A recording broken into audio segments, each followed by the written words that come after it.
ওই জায়গা কেন্দ্রীয় নিরাপত্তা বাহিনীর নিয়ন্ত্রণে নেওয়া উচিত। আর গতকালের পরিকল্পিত হামলাও একদিকে সারা পৃথিবীর লোক রাস্তায় নেমেছে তিলোত্তমার মৃত্যুর শান্তি কামনা করার জন্য আর শুধুমাত্র জাস্টিস পাওয়ার জন্য, আর সেখানে কিছু আবাল্লা স্টেজ তৈরি করে পাগলের মতো গিটার নিয়ে আহা ট্যানা করে মানে মানে মুভি স্টাররা আর কি দেখাচ্ছে যে আমার এই গিটার প্লেটা কেমন লাগছে, তোমরা একটু প্লিজ বলে দিও।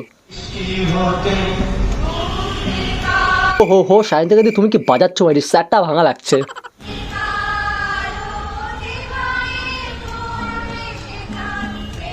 গাইস অন্যদিকে পাবলিকরা বিচাচ্ছে মরে যাচ্ছে, এদিকে এই মুভি স্টারগুলো ভাই কেউ গিটার প্লে করছে, কেউ কান্না করে নিজের চোখের জল দেখিয়ে বুড়ো ফুড়ো পরে এই কাজল ফাজল পরে আর কি চোখে কান্না ফান্না করে আর কি দেখাচ্ছে অ্যাক্টিং ফ্যাক্টিং করে।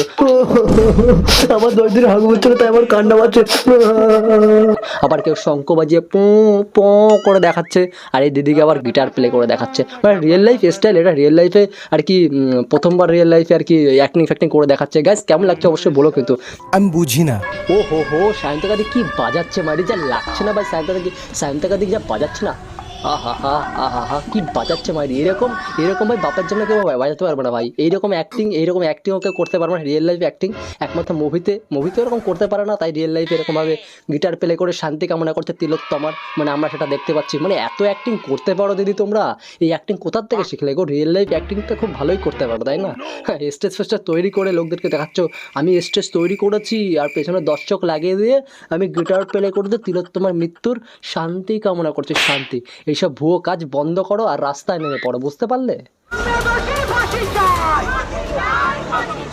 আরে বাস দিদি এতদিন কোথায় ছিল দিদি? এইসব কি লোক দেখানো নমস্কার, লোক দেখানো কি জাস্টিস এইসব হচ্ছে লোক দেখানো নাকি?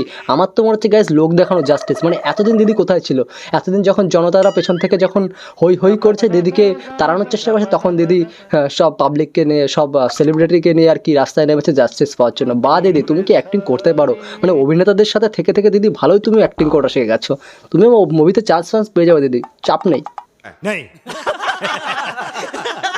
কোথায় দুঃখ জানাবেন, তার শান্তি কামনা করলেন, তার পরিবারকে সমবেদনা জানাবেন, তার না করে সিপিএম বিজেপি আপনারা রাজনীতি করছেন। গাইস যখনই পাবলিক রাস্তায় নেমেছিল তিলোত্তমার জাস্টিস পাওয়ার জন্য, শুধুমাত্র সেই শয়তানগুলোকে ধরার জন্য যারা খুন করেছিল তিলোত্তমাকে তাদের ধরার জন্য, আর তখনই দিদি এটা দেখার পরে বলছে তোমরা রাজনীতি করছো রাস্তায় নেমে, তোমরা ধর্ণা দিচ্ছ নাকি রাজনীতি করছো? মানে দিদির নামে যখনই বলেছে যে দিদিকে এখান থেকে তাড়াতে হবে, দিদিকে পথ থেকে তাড়াতে হবে, তখন দিদি বলছে রাজনীতি করতে এসছো এখানে, কোথায় তোমার শান্তি কামনা করবে, কোথায় এই করবে, তখন দিদির গায়ে লেগে গেছে, বুঝতে পারলে? আমি বলি আমি ক্ষমতার মায়া করি না। আরে দিদি আমার সাদা মনে একটাই প্রশ্ন দিদি, তুমি যখন পদের মায়া করো না, তাহলে তুমি পদটা কেন ছাড়ছো না দিদি? এখনো পদে কেন গাছে ঝুলে আছো এটা বলো তো দিদি। ধরার জন্য দিয়েছো সিবিআইকে, এখন দেওনি কেন? হ্যাঁ আগে তো পুলিশ দিয়ে তুমি ভাঙচুর করিয়েছো হসপিটালটা, আর তারপরে তুমি আবার সিবিআইকে দিয়েছো, যাতে সিবিআই এখন তদন্ত করে দেখাবে, তাই না দিদি?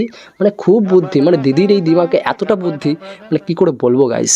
আমি মনে করি যতদিন বাঁচবো মানুষের সেবা করে যাব। দিদি তুমি যখন মানুষের সেবা এতই করবে, তাহলে কিছুদিন আগে তিলোত্তমার লাশটাকে কেন তাড়াতাড়ি পুড়িয়ে দিলে? আর কিছুদিন আগে নিজের পুলিশ দিয়ে কেন ওই হসপিটালটাকে ভাঙিয়েছিলে? যাতে সব প্রমাণগুলো লুটপাট করা যায়, তাই না দিদি? হ্যাঁ এটাই ছিল মানে তোমার মানুষের সেবা করা না, এটাই তোমার মেইন মানুষের সেবা করা, আমি বুঝতে পেরেছি দিদি। গাইজ আজকের ভিডিওটা এতটুকু, এর মধ্যে সবচেয়ে কোন পার্টটা বেস্ট লাগলো এটা অবশ্যই কমেন্ট করে জানাতে ভুলবে না, আর এই সম্পর্কে তোমার রায়কে এটা অবশ্যই নিজের মতামত কিন্তু জানাতে ভুলবে না। আর দেখা হচ্ছে পরে একটা নেক্সট ভিডিওতে, ততক্ষণের জন্য বাই। আর চ্যানেল নতুন হলে আমার ভাইকে সাপোর্ট করো, সাবস্ক্রাইব করে পাশে থাকো, আর যদি ফেসবুক পেজ থেকে দেখো তাহলে অবশ্যই ফলো করে পাশে থাকো, কারণ এমন ধরনের নিত্য নতুন ভিডিও আমি সবসময় দিতেই থাকি। তো চলো দেখা হচ্ছে পরে একটা নেক্সট ভিডিওতে, ততক্ষণের জন্য বাই।